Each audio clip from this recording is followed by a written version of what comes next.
is dug, but I have run into sand. As you can see, that's what all that is, obviously right there, which is causing some complications because of that erosion out there on the sides. So I'll have to make sure when I backfill with stone that I get that packed really well so there's not a bunch of weird settling.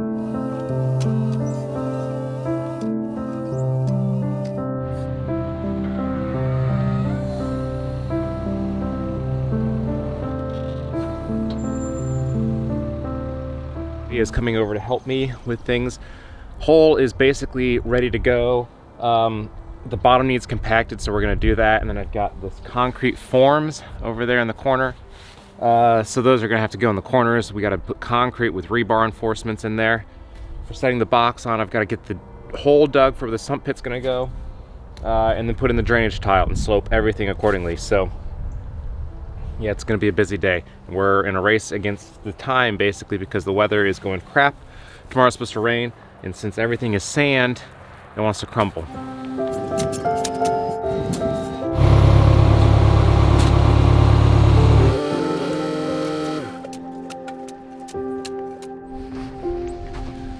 Okay, so my buddy Eric stopped by with his brothers Josh and Gary, and huge shout out to them because they did all the work for setting the forms for the cement, so that is ready to go. Now I'm just basically finishing up a trench here in the middle that's going to lead to the sump pit, and then sloping everything towards that center vein, basically, that'll take everything away. So gotta get to work. All right, so Mon came over, we got the cement poured, we got the rebar in place, and the drainage tile along with the sump pit is all laid. Everything's ready to go. Buddies are coming over, we're gonna put the box in. We'll see how it goes.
All right, good morning everybody. So here's what we've got going on. We haven't really done an update, so let me explain what's happening. As you saw, we got the box lowered into the ground, and then I don't know that I got any of it recorded. I don't think I did, but basically we put foam, styrofoam. You can see the white there, the styrofoam. That is 4-inch thick styrofoam. It's in that big, or like that big pile right there. and that goes up against the walls of the box to help insulate and kind of protect it from the stone that we poured in. And then stone goes in next, and then beyond that we have the landscape cloth to keep the silt from the sand and the clay from washing into the stone, so that way it continues to have good drainage. Morning, brown boy. How are you, buddy? Today I'm going to do plumbing. I've got to come out for my discharge at the side of this wall, and I'm going to be digging a trench over that way to a dry well. So this is our trench, and that is going to go to a dry well. So I'm going to go out that way, certain distance, make sure I have correct fall, and then I'm going to dig down until I can hit sand. Then I have these 2 infiltrator chambers that I dug out of my bridge over there because they were just extra from when I did the septic system. So those infiltrator chambers are going to create my dry well in the ground, so that way just the little bit of water that I have to discharge from here, because I have a sump pit in the bottom, that can go out, go into the dry well, dissipate down into the sand, and Bob's your uncle.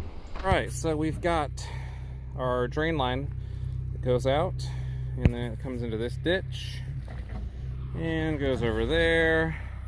That enormous hole that is filled with sand at the bottom, and it actually leaches into just a whole sand pit. And then these infiltrator tubes are going to go in the bottom. Pipe's going to go into that. Some rock, some fabric, bingo bango. I'm in a really big hurry because we're trying to fight the rain. Try to get this all covered up before the rains come, so I got to get to getting. All right, so there she is. I've got it piped, plumbed from there. Goes down here. I just got to pull that chunk out. That's nothing. Goes under the infiltrators, then the leach bed. Now we just got to backfill. All right, quick update. So we got this put in. It has one of those uniseals that's piercing through there. Sorry you can't see it. Once again, in a massive hurry. But so we've got our fabric, stone, styrofoam box.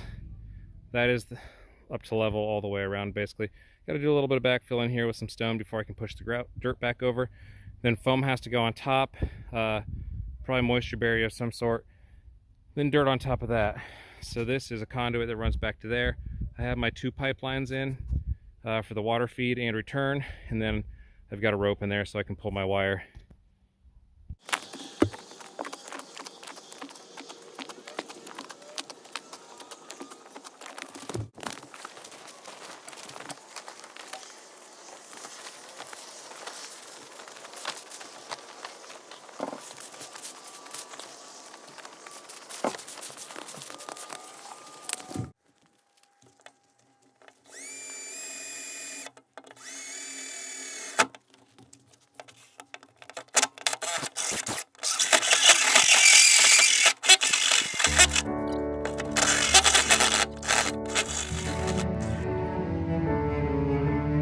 So here's the situation. Threaded bolt going into the container.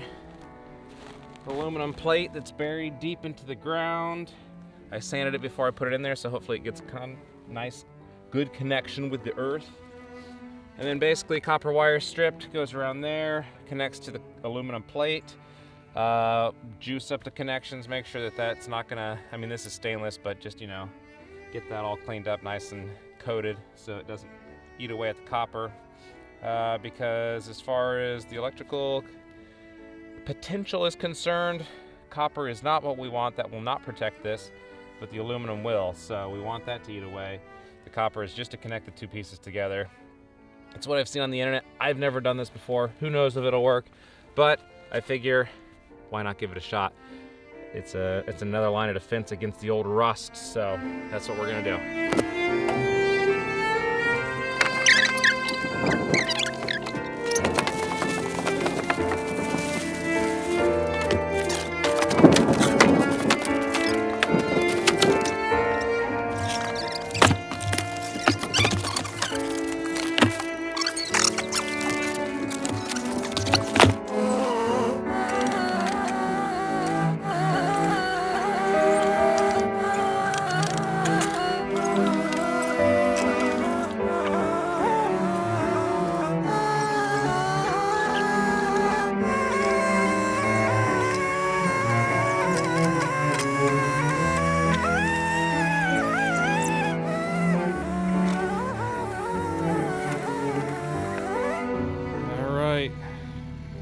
about smoothed out the rest of the way. Trying to get it done before we get some rains here.